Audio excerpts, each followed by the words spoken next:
Today I'm gonna briefly talk my wife's XT MTB bike. As you can see, this is Trek Procaliber 6. We bought this bike 2 years ago. It was bought on second market.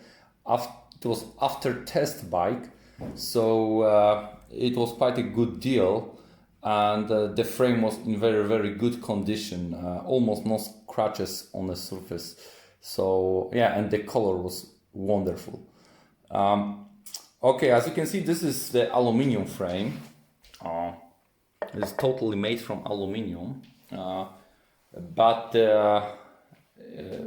it's looking very good, especially thanks to the quality of welding.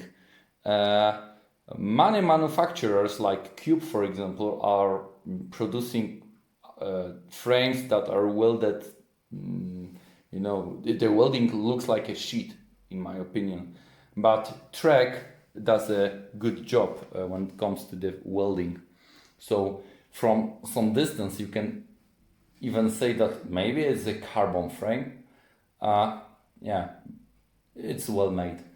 As you can see, the cable routing is totally external. The only exception is this channel here, which is used for the front derailleur, which I unmounted because I did some conversion regarding this bike, which I discuss in more detailed way later. And this frame already has this fancy thing called ISO-speed splitter. When it comes to the performance of this device, the feedback is not very clear for me, because when I am asking riders regarding this splitter, they claim that probably it works, but they are not entirely sure. Maybe it all comes down to accommodation of this screw here. I don't know. Anyway, I did some changes here, and the first were wheels. So I sold the original Mustang aluminum wheels coming from Bontrager, and we bought the XR361 aluminum wheels. Okay, sorry, I have some visit. Speak to you later. As I said, I installed here XR361 aluminum rims from DT Swiss. Those wheels are made using 350 hubs. Those hubs are well known and well proven hubs. Nothing bad is happening since the seasons when it comes to them. Yeah, so I am very happy with those hubs. No problems at all. Of course, I made both wheels tubeless. Installed tires from Schwalbe. They are 2.25 inch wide. Yeah, and they are sealed very well, so almost no work is needed when it comes to adding additional air. Once a year you do some pumps and that's it. So they keep air very well. When it comes to drivertain, here we have the totally XT group. The exception is the cassette, which is XTR 11 to 40, and in front we have a 32 chainring. So originally it was 2x11, but I converted it to 1x11. This was kind of experiment, but for most of the routes it worked very well, almost no problems. Of course, on steeper climbs, it was not enough.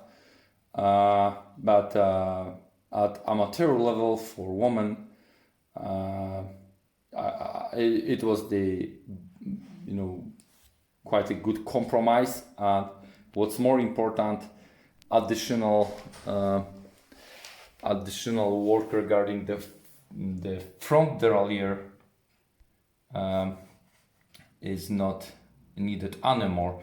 The only thing you need to operate is the front lock for the RockShox Recon fork.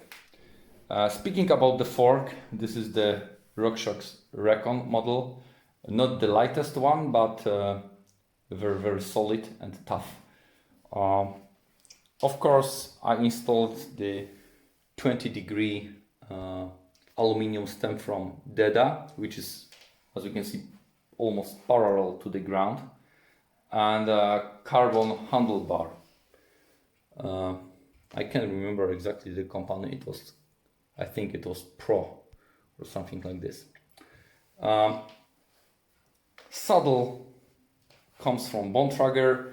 This is Anja Elite model dedicated for women, and here we have also the full carbon, very light Seatpost coming from Token company. Yeah, this is quite a nice piece of art from my opinion. Okay, so this is basically it. One more thing, we can check how crankset works if I spin it.